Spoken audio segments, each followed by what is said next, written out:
mangan ora mangan, sing penting kumpul.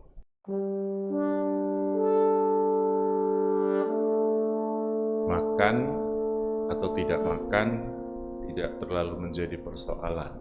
Yang lebih penting adalah bahwa bisa berkumpul bersama orang-orang yang dikasihi, kerabat, keluarga, sanak saudara.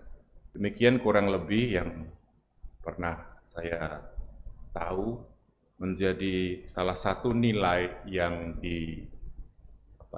dipegang teguh barangkali, boleh dikatakan dengan istilah itu, oleh saudari-saudara orang Jawa.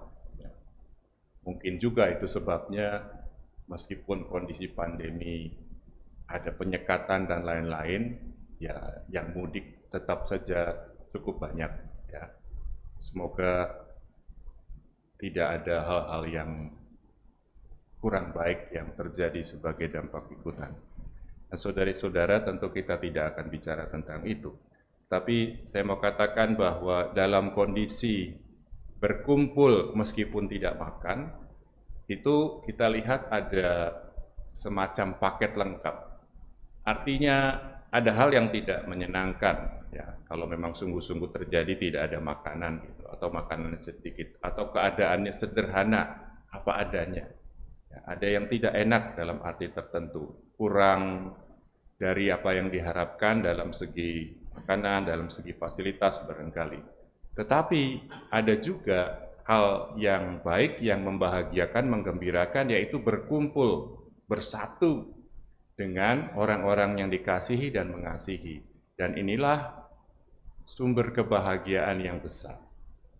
Nah, saudari-saudara terkasih, yang mau saya katakan adalah itu juga yang barangkali didoakan, diharapkan oleh Yesus. Ya, kenyataan yang diharapkan atau yang akan hadir kalau doa Yesus ini menjadi kenyataan. Dalam bacaan Injil tadi kita mendengar Yesus berdoa kepada Bapaknya. Ya, sudah kesekian kali kepada kita diwartakan, diceritakan dalam perjamuan malam terakhir, ada amanat terakhir Yesus bagi murid-muridnya, ada doa Yesus bagi para muridnya. Nah, tadi kita dengar Yesus berulang kali menyebut kepada Bapaknya, mendoakan atau berdoa kepada Bapaknya, agar para murid ini menjadi satu. Sama seperti Yesus dengan Bapa adalah satu.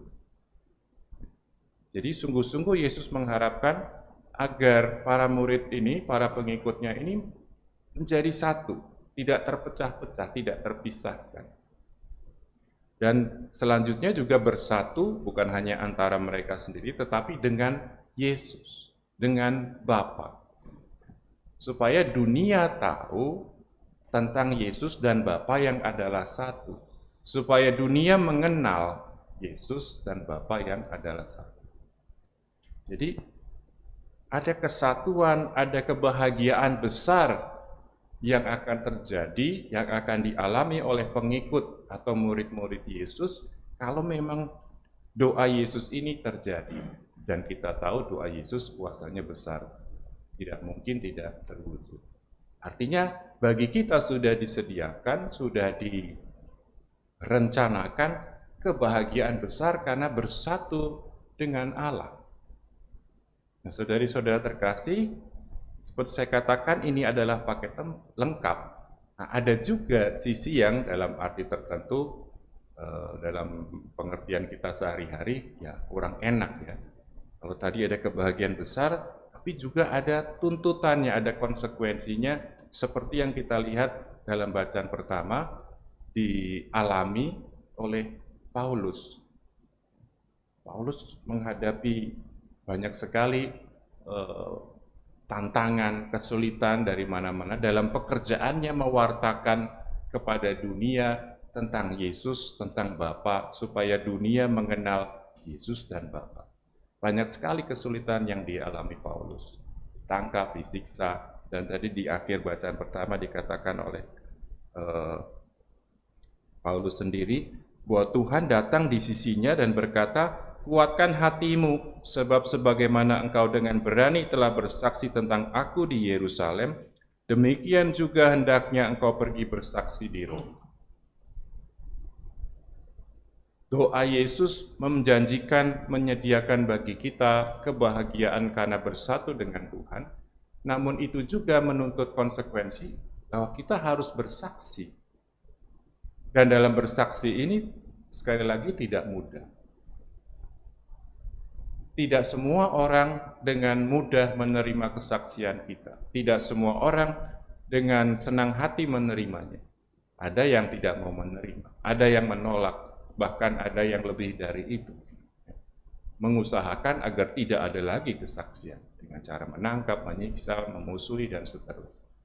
Saudari-saudara terkasih, kita diingatkan kembali sebagai pengikut-pengikut Kristus, sebagai murid-murid Yesus, bahwa kita memang dipilih, dipanggil oleh Allah untuk menerima kebahagiaan yang sedemikian besar, kebahagiaan yang sejati. Namun juga ada paket lengkapnya adalah tuntutan dari kita agar kita bersaksi dan memberi kesaksian bukan pekerjaan yang sederhana, bahkan konsekuensinya cukup besar. Karena itulah kita juga membutuhkan pertolongan dari Tuhan yang hadir lewat Roh Kudus yang sedang kita nanti-nantikan dalam hari-hari ini. Mari kita bersama-sama membuka hati, berdoa sungguh-sungguh, agar kita boleh menjadi murid-murid Kristus seperti yang Dia harapkan, seperti yang telah Dia doakan sendiri. Boleh mengalami kebahagiaan yang besar, tapi juga sungguh-sungguh karena sudah melakukan tugas-tugas kita, memberi kesaksian tentang Dia, meskipun dengan segala macam tantangan dan pencobaannya. Mari kita mohon Roh Kudus.